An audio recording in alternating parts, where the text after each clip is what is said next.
네, 앞서 오프닝에서 전해드렸지만 미국의 4월 소매 판매 같은 경우는 전달에 비해서 좀 부진하게 나왔고요. 생산자 물가지수 역시 5년 만에 큰 감소세를 보였지만 그래도 시장의 충격은 크지는 않았습니다. 최근 월가에서는 신중한 낙관론이 좀 부각되고 있습니다. 네, 최근 미증시는 상승세를 보이고 있는데 그에 비해 우리 시장은 다소 부진하게 흘러가고 있습니다. 주요 변수들 체크해 보도록 하죠.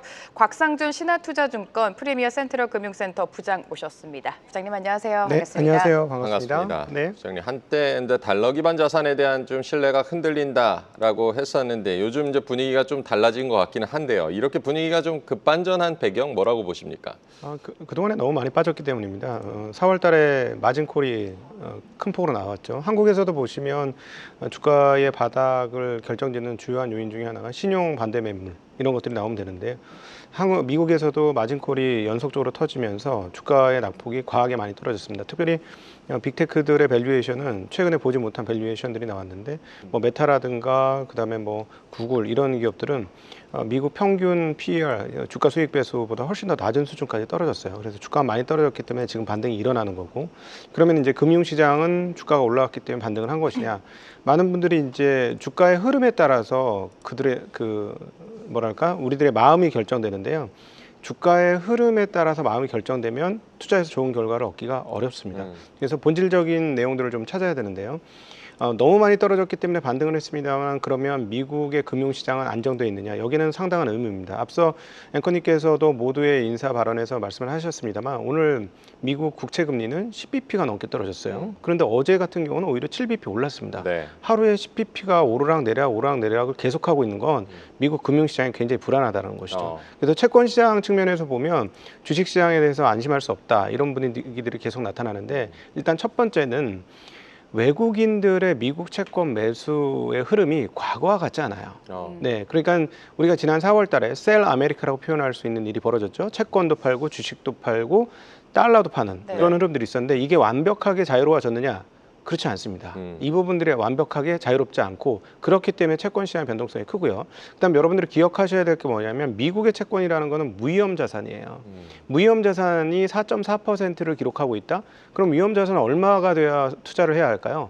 적어도 2배 정도는 돼야 돼요. 네. 그러니까 8배, 9배, 그러니까 8%, 9%, 10% 정도는 돼야 된다는 얘기인데 그 말인즉슨 주가 수익 배수가 15원도로 떨어져야 된다는 것이죠. 그러니까 현재 금리는 주식시장 결코 좋지 않은 금리 상황들이 전개되고 있고 그나마 다행인 것은 오늘 이제 소매 판매라든가 지표들 나온 것들이 인플레이션에 대한 기대감을 상당히 낮췄습니다. 그리고 제롬 파월도 나와서 앞으로 PCE는 2.2% 정도 될 것이다 이렇게 밝혔기 때문에 인플레이션은 낮아질 것 같아요. 그럼에도 불구하고 왜 금리는 4.5% 근처에서 노느냐? 네. 이거에 대해서 이해를 가지는 게 현재 미국 시장을 이해하는 데 도움이 될 것 같습니다.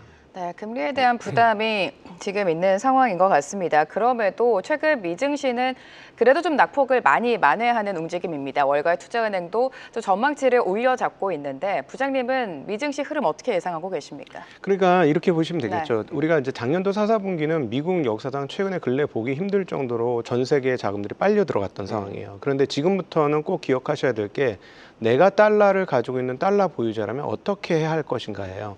근데 앞서 말씀드렸습니다만 금융시장이 조금 불안해졌고 반등이 어느 정도 일정 부분 이루어졌기 때문에 지금부터는 달러 자산에 대한 고민을 본격적으로 시작하셔야 되는데 이미 3월 달 중순부터 해저 펀드나 일부 자금들에서 미국 이탈이 조금 발생했습니다. 그러니까 우리가 자꾸 시세만 보고 결정을 하게 되면 시세가 좋을 때는 마냥 좋은 것 같이 보이지만 그 물밑의 흐름이 어떻게 되는지를 판단을 하셔야 되는데요. 3월 중순 이후로 상황들은 좀 좋지 않아진 겁니다.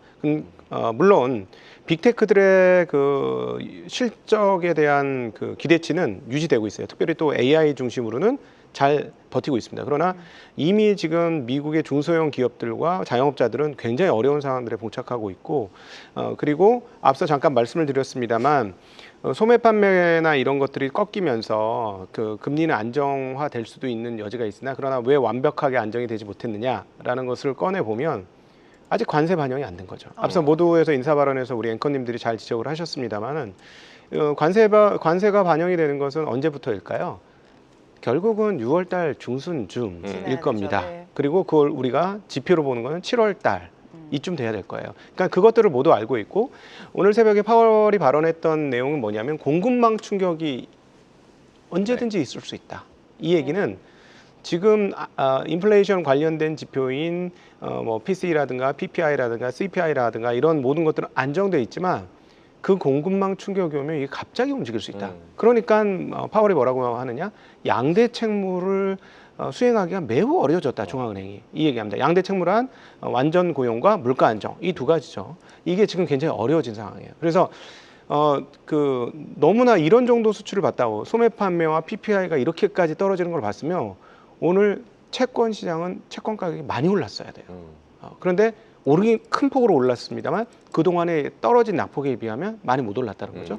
그만큼 투자자분들은 특별히 미국에 있는 투자자들은 이 부분이 어떻게 돌아갈지에 대해서 좀 경계감을 갖고 있다는 겁니다. 그래서 주식을 투자하시는 분은 주식시장이 바닥에서부터 많이 올라왔으니까 앞으로도 마냥 좋을 거야 라고 생각한다면 조금 그건 너무 아니한 생각 아닐까 하는 고민은 좀 가지셔야 될 것 같아요. 낙관론을 좀 경계할 필요가 있다라고 정리를 하면 되겠고요. 미중 관세 합의 이후에 이번 주 이제 우리 코스피가 2,600선 위로 올라오기도 했고 우리 증시 뭐 나쁘지 않은 흐름이긴 한데요. 앞으로 우리 증시 전망은 어떻게 보고 계십니까? 제가 앞서 모두의 어떤 자산을 운용하는 데 있어서 나는 어떤 위치에서 자산을 봐야 될 것이냐. 달러 보유자라고 생각하고 보셔야 됩니다. 네. 그게 가장 시장, 전 세계 시장의 흐름을 바라보는데 그 어떤 제대로 된 그나마 좀 중립적인 시각을 보여주는데요. 최근에 뉴스 나온 거 아시겠습니다만 5일인가요? 미국 당국과 한국 당국이 만나서 환 관련 협상을 했다. 네. 그리고 뭐 그 이후에 나온 뉴스는 스카페센트는 환 관련해서 다른 사람한테 헤게모니를 주지 않았다. 스카페센트가 없으면 환 관련 얘기는 다 아니다라고 하는데 그 뉴스들을 다 보면 어떤 플로우가 나오고 있냐면 환 절상 압력입니다. 그러면 뒤집어서 한번 생각해보죠. 어떤 우리가 뉴스를 만났을 때 그 뉴스가 어떤 의미의 행간적 의미를 갖고 있는지를 생각해 볼 때 뒤집어 보시면 돼요. 자, 그러면 미국이 한국하고 협상할 때 원화 약세를 요청할까요? 그 가능성은 거의 없다고 네. 보시면 됩니다. 그러니까 그쪽에서 절상 압력을 주지 않았다라고 말할지라도 뒤집어서 보면 원화 약세를 요청했다? 있을 수 없는 일이에요. 그건 무슨 말이냐? 미국 당국이 달러와 약세를 원하고 있고 각국 정부에 어떤 식으로든 절상 압력을 하는데 너무 표면적으로 하면 부담스러우니 네. 그것들을 뉴스 아래로 가라앉힌 거지만 그 의도는 남아있다. 자, 그렇다면 제가 앞서 모두 말씀드렸던 대로 우리가 자산을 운용하는 데 있어서 세계 자산 배분을 어떻게 할 거냐 할 때 어떤 기준으로 내가 달러화를 가지고 있는 사람 입장에서는 어떻게 배분할 것이냐를 생각해 보신다면 제가 최근에 좀 당한 부분이 있어서 그래요. 제가 4.5% 지난번 4.5%의 채권 금리가 나와서 네. 미국 채권을 좀 샀거든요. 네. 근데 지금 손실 구간이에요. 왜 손실? 환 때문에 손실입니다. 자, 이 말인즉슨 앞으로 여러분이 그 글로벌리 자산 배분을 하실 때 달러 자산이 그동안보다는 약세가 될 수 있다는 공간은 열어두고 생각을 하셔야 어떤 적절한 자산 배분이 가능합니다. 자, 이 말인즉슨 원화는 작년도에 미국 대비 엄청나게 약세를 보였습니다만 올해는 환 기준으로 봐도 그 작년보다는 상황이 그렇게 나쁘진 않을 것 같다. 왜냐하면 달러 기준으로 추가적인 약세 갈 가능성은 그렇게 높지 않아 보이기 때문이다. 이런 정도로 정리해 볼 수 있을 것 같습니다. 네, 내가 달러화를 가지고 있는 입장이라면 지금 시장을 어떻게 대응하면 좋을지 그 관점에서 전략을 세워봐야 된다라고 말씀해 주셨습니다. 수급적인 측면을 살펴보면 외국인의 매도가 몇 달째 이어지다가 최근 조금씩 들어오고 있습니다. 규모가 그렇게 크지는 않지만 그래도 매수로 스탠스를 잡으려는 움직임이 포착이 되고 있는데 외국인 수급 변화는 어떻게 예상하십니까? 지금 외국인들의 한국 매수는 대단한 건 아니고 미국 시장이 안정화됐기 때문에 네. 그리고 앞서 말씀드렸던 달러 보유자 입장에서는 뭔가를 좀 조절을 해야 된다는 생각이 지금 절실하게 됐거든요. 네. 그렇기 때문에 좀 들어오는 거고 그러나 이건 본격적으로 들어온 건 아닙니다. 한국 이슈에서 가장 중요한 건 역시나 상법 개정 관련 이슈와 그다음에 배당 소득 분리과세 이슈가 가장 강력한 이슈입니다. 이 이슈가 되면 어떤 것을 의미하느냐? 미국 사람들 입장에서는 쉽게 얘기하면 포커 게임을 하는데 한국에 왔더니 포커 게임이 지들 마음대로 하는 거야. 그래서 나는 이 분위기에서는 포커 게임을 할 수가 없어. 그래서 투자할 수 없어. 이런 분위기가 바뀌는 거죠. 왜냐하면 포커 룰이 우리가 하는 이 미국과 동일해지네. 이런 생각을 할 수가 있게 되는 거죠. 그래서 외국인들의 본격적인 한국 진입은 법 개정이 가시성이 확인이 되는 그 네. 시점부터 본격화될 것이고요. 지금은 미국 시장 안정에 의한 일부 자산 배분 정도니까 아주 그렇게 큰 의미를 두기는 좀 어렵다라고 생각합니다. 최근에 이제 환율 변동성도 꽤 크고요. 환율이 오르는 것도 문제지만 이 변동성이 시장에 좀 더 불안 요인이 아닐까 싶은데요. 앞서서 이제 달러 자산이 약세가 될 가능성을 염두에 둬야 된다라고 하셨는데 그럼 원화 가치는 이제 강세로 간다고 보십니까? 그렇죠. 환이란 건 워낙 상대적인 건데 여기서 네. 이제 그 뒷단에 무엇이 숨어 있냐면 중국과 어떤 협상을 할 것이냐가 네. 핵심입니다. 네. 사실 한국은 소위 뭐 프락시 통화 뭐 이런 식으로 표현은 되는데 원화 스스로 자체의 가치를 결정지으면서 가는 통화가 아니라 주변국 통화에 휘둘리는 경향이 있는데 우리가 가장 많이 휘둘리는 거는 뭐 여러분이 눈으로 직접 보셔서 잘 아시겠습니다만은 중국의 위안화와 일본 엔화가 어떻게 방향성을 잡느냐예요. 그런데 일본 엔화는 정말 억지로 지금 약세를 유지하고 가고 있습니다. 지금 사실상 이런 표현이 방송에 적합할지 모르겠지만 일본 금융시장 지금 골병이 들고 있어요. 왜냐하면 엔화 약세는 유지를 하고 있는데 엔화 30년물 국채금리, 10년물 국채금리 끝없이 오르고 있어요. 이건 뭐냐면 무조건 금리가 오른다라는 베팅이에요. 네.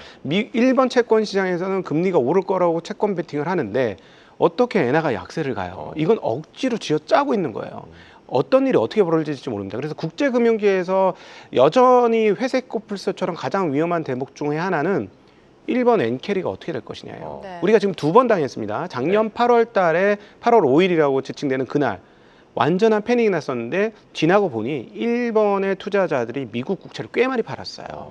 예, 그러면서 뭐 일본 자체도 뭐 하루에 지수가 거의 10% 정도 폭락하는 그런 네. 흐름들이 보여줬었는데 최근에도 스캇 베센트가 그 트럼프를 만나서 이제 더 이상 안 됩니다라고 하면서 말리면서 곧장 90일 관세 유예가 나왔던 그 시점 네. 언제 시점이었냐면 미국 국채값이 급락했을 때예요.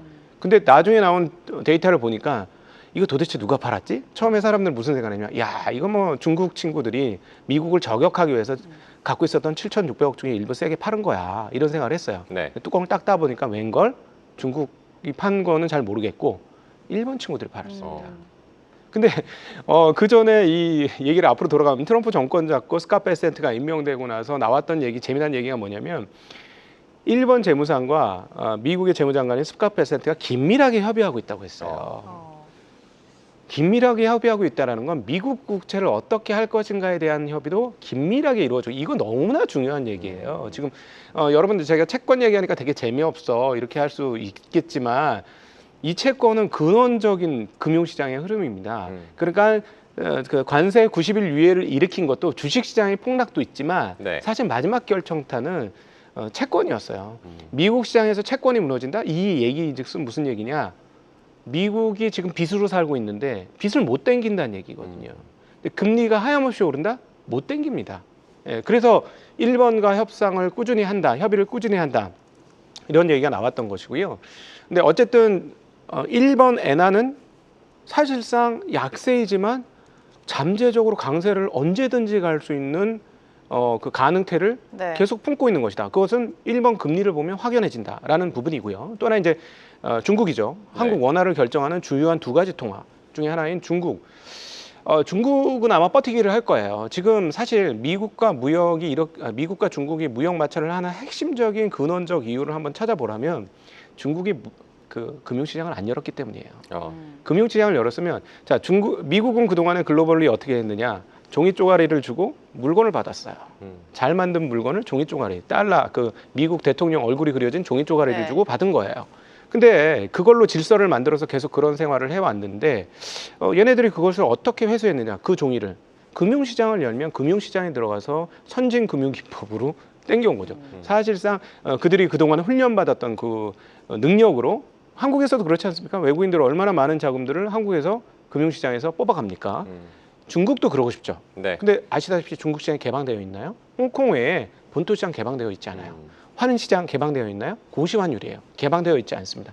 그러니까 중국에다 그동안에 사실 중국이 이렇게 발전한 핵심적인 역할은 누가 했습니까? 미국이 한 거 아닙니까? 비행기 만들어가지고 중국 전투기가 라파를 부쉈다는데 그 비행기는 누가 기술 줬습니까? 그건 미국이 준 거예요. 중국의 반도체 기술을 누가 줬습니까? 미국의 장비 없으면 불가능한 얘기예요. 그러니까 다 미국이 공여를 해서 키워놨는데 이제 미국이 이제 좀 너희 컸으니 이제 시장 열어. 우리도 같이 먹고 살아야지. 이렇게 했는데 안 여는 거예요. 그러니까 이건 참을 수 없는 일이고 그러니까 무역 제재를 가해서 어떤 식으로든지 더 이상 성장하는 걸 막으려고 하는데 자 이제 무역 협상을 하지 않습니까? 네. 그러면 결국 어떤 방향을 갈까? 여러 가지 시나리오들이 있는데 가장 구체적인 그 근사체의 시나리오는 아마도 미국이 과거 독일과 일본과 했던 그러한 식의 무역 협상, 즉 알겠으니까 너희들 환율을 강세로 가 이렇게 될 수 있죠. 근데 여기서 이제 이 가능성은 있다라고 보지만 실제로 연결될지는 의문입니다. 왜냐하면 미국과 중국이 무역 협상을 시작하고 90일 협의를 하기 직전에 나타난 현상이 어떤 현상이냐? 그때 뭐 대만 달러가 폭등을 하고 원화도 폭등을 하면서 뭐 대만 보험사가 어쩌고저쩌고 막 얘기가 있었습니다만 사실 근원적인 건 중국의 위안화가 강세로 갔어요. 7.3 하던 게 7.2까지 수직으로 떨어졌어요.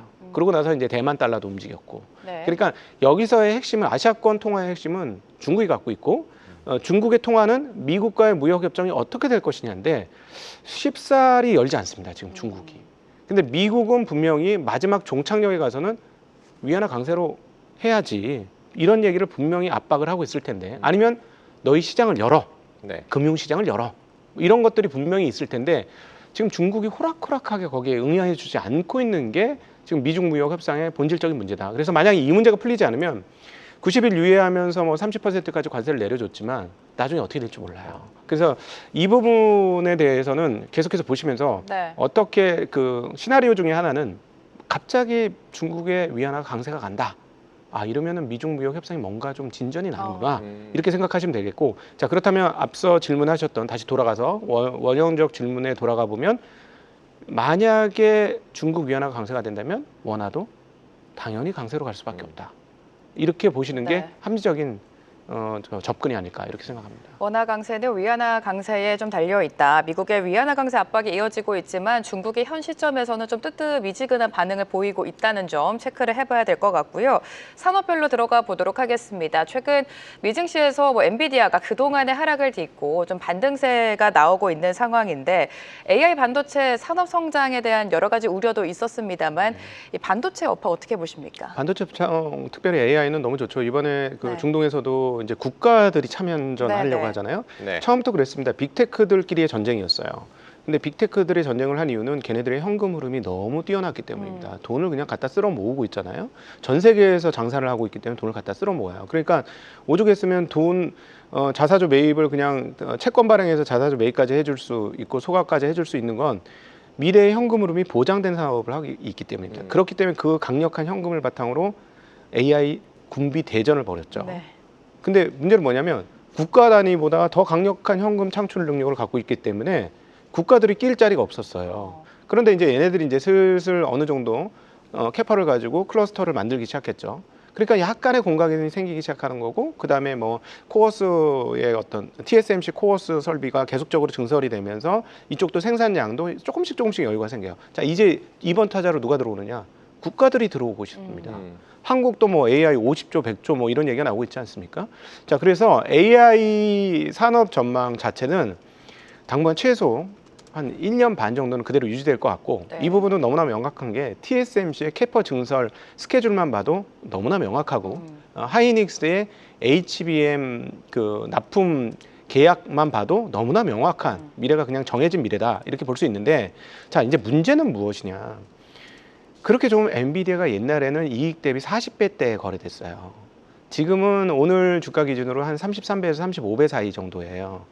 그러니까 시장의 생각이 달라진 겁니다. AI의 산업이 달라진 게 아니라 네. 시장의 생각이 달라졌어요. 그래서 그러니까 AI 산업에 대해서 물어보신다면 그냥 계속 갑니다. 문제 없어요. 1년 동안은 정해져 있는 미래예요. 이렇게 얘기하는데 그럼 AI 주가는 어떻게 되냐 하면 시장 마음에 따라 좀 달라집니다. 대신에 예전보다 뜨거웠던 열기는 조금 식은 것 같습니다. 이렇게 표현드릴 수 있을 것 같습니다. 그러니까 이중적으로밖에 말씀드릴 네. 수 없다. 이렇게 표현할 수 있겠습니다. 네, 앞으로 뭐 시장 관련해서 앞서서 이제 외국인 수급 관련해서 상법 개정도 좀 중요하다고 얘기를 해주셨고 배당 소득 분리과세도 중요한 이슈가 된다라고 보신 것 같은데 어떤 내용인지 좀 들어볼 수 있을까요? 이건 너무나 간단합니다. 지금 우리 일반인 분들이 자꾸 자기는 이제 금융소득 종합과세를 안 내다 보니까 감이 없어가지고 이게 도대체 무슨 의미인데 이러고 생각을 하시거든요. 네네. 네. 자, 근데 대주주들은 배당 주는 순간 다 종합과세예요. 종합과세면 49.5% 세금 내요. 내가 1억을 받으면 5천만 원 가까이를 세금 내는 거예요. 자, 그러면은 그 배당을 주고 싶은 마음이 생기겠습니까? 안 생기죠. 안 생깁니다. 근데 만약에 배당소득 분리과세가 돼서 지금 얘기가 나오는 게 18%, 22%, 25% 뭐 이런 얘기가 나와요. 금액에 따라서 차등적으로. 근데 만약에 그게 시행이 되면 어떻게 되냐? 우리가 이제 상속 증여를 하려면 막 60%씩 세금 내잖아요. 네. 네. 그럼 어떻게 하냐? 자식들한테 먼저 5% 정도 상속 증여세 내고 지분을 넘겨줘요. 음. 그다음부터 회사가 돈이 많으면 갖고 있는 모든 돈들을 배당을 하면 됩니다. 그러면 그 돈 받으면 22%, 27% 세금 내고 주식 사면 되잖아요. 네. 그럼 실질적인 증여 상속이 어떻게 되나요? 그걸 바뀌죠. 또 하나. 자, 은행에다가 돈을 맡겨놔도 49.5%씩 증여세 내시는 배당소득세 종합과세를 내시는 분들 입장에서는 저 주식 사면 22%밖에 안 내. 어떻게 될까요? 근데 배당은 은행은 2.3% 주는데 쟤네는 5.6% 줘. 어떻게 하시겠어요? 그쪽으로 가죠. 예, 지금 네. 이미 올해 들어와서 시장 그렇게 완전히 넘어가 있어요. 지금 시장 올해 그 지수가 한 10% 오르는 데 있어서 가장 결정적으로 크게 역할을 한 것은 아무도 관심이 없는 증권업종입니다. 증권업종이 왜 이렇게 올랐느냐? 증권업종의 시가 배당률을 한번 보세요. 8%에서부터 5% 사이에 포진된 기업들이 굉장히 많습니다. 그리고 앞으로도 계속 그렇게 줄 수 있거든요. 그러니까 이런 그 스토리가 이미 국내 투자자들 입장에서 이거 되겠구나 해서 사람들이 몰리기 시작했고 이 업종이 오르고 있는 거고요. 또 하나 최근에 말도 안 되는 그 지주사 주식들이 막 하루에 5%씩 오르고 그런 거 보셨을 거예요. 이것도 금액락입니다. 이미 시장은 금액락으로 움직이고 있는데 일반적인 투자하시는 분들이 이게 나하고는 조금 상관이 없는 것 같아 해서 약간 좀 관심을 안 가진 거죠. 네. 그리고 우리는 성장하는 미국하고 거래해가지고 조선업종이 좋아질 것 같아 해서 성장하는 쪽에 계속 관심을 갖거든요. 근데 사실상 숨어서 조용히 돈 버는 사람들은 이런 쪽으로 포지션을 지금 구축하고 있는 거죠. 그래서 이번에 나타나는 상법 개정이나 배당소득 분리과세가 일반인 분들은 그게 법 바뀌는 게 별거겠어 이렇게 생각하시겠지만 저처럼 오랫동안 실전에 참여해서 투자한 사람 입장에서는 네. 20년 만에 오는 가장 강력한 웨이브 변화예요. 그래서 나중에 혹시 또 나와서 이걸 증명할 때가 있을지 모르겠습니다만 만약 법이 바뀌고 그러면 제가 했던 이 얘기가 어떻게 시장에 현실적으로 반영되는지 확인하실 수 있을 것 같습니다. 네. 최근에 꾸준한 상승을 보였던 게 증권과 지주사였는데 그 상승 배경에는 적극적인 배당 확대가 있었다라고 짚어주셨습니다. 자, 그렇다면 현 시점에서 시장을 어떻게 바라봐야 되고 어떤 대응 전략으로 우리가 세우면 좋을까요? 네, 이제 국내 시장하고 해외 시장하고 좀 구분해서 보셔야 되는데 네. 앞서 말씀드렸듯이 미국 시장은 지금 채권 시장 안정이 굉장히 필요합니다. 시장이 계속해서 잘 가려면 채권 시장 안정이 필요하고 단순한 안정이 아니라 금리의 하향 안정이 좀 필요합니다. 지금처럼 4%대 무위험 수익률이라는 건 주식시장에 결코 좋지 못해요. 우리가 22년도로 되돌아가면 주가가 그냥 1년 내내 쭉쭉쭉 빠졌는데 왜 빠졌습니까? 금리 올린다고 해서 빠진 거예요. 금리가 오르면 위축되는 경기 상황들을 반영할 수밖에 없는데 지금은 이미 그때 생각했던 그 금리로 올라와 있어요. 근데 이게 내려갈 거라고 생각해서 24년도에 올랐고 23년도에 오른 거거든요. 네. 근데 안 내려가면 어떻게 할 건데? 이 고민을 좀 하셔야 되겠고 그래서 미국 시장에 대한 안심을 하시려면 채권 금리가 좀 하향 안정되어야 한다. 그렇기 위해서는 지금 미국이 준비하고 있는 재미난 건 중에 하나가 SLR 완화라는 게 있어요. 네. Supplement Leverage Ratio라고 보충적 자본 비율이라는 건데요. 이건 뭐냐면 미국 국채를 미국 은행들이 사게 해주겠다는 거예요. 왜냐하면 앞서 말씀드렸습니다만 외국인들의 미국 국채 매수세가 과거만큼 되지 않아요. 그러니까 누구 살 사람이 필요한 거예요. 살 사람이 너무 떨어져서. 그래서 제일 살 수 있는 만만한 대상은 누구냐? 미국 은행들입니다. 미국 은행들한테 이 문을 열어주고 그러면 금리는 안정될 거예요. 만큼 내려갈 겁니다. 이 부분 수주일 안에 나올 수도 있으니까 체크하셔야 될 것 같고요. 네. 한국 원화 같은 경우는 앞서 말씀드렸던 대로 구조적 변화가 있는지 여부 좀 살펴보셨으면 좋겠고, 그다음에 하나 주의하실 거는 이제 선거가 얼마 안 남았습니다. 네. 지금 오르는 주식은 선거 때 한번 빠질 수도 있어요. 어. 네, 그러나 이제 그 선거 이후에 법 개정까지 이루어진다면 빠졌을 때가 기회일 수도 있습니다. 네, 그래서 그 부분들은 조금 감안하시면서 네. 접근하실 필요가 있지 않을까 싶습니다. 네, 미국 같은 경우는 채권 시장 안정이 중요하다. 채권 금리가 내려가는 것이 중요하다고 짚어주셨고요. 대선과 맞물려서 체크할 부분도 많다라고 짚어주셨습니다. 오늘 곽상준 신한투자증권 프리미어 센트럴 금융센터 부장과 함께했습니다. 고맙습니다. 네, 감사합니다. 고맙습니다.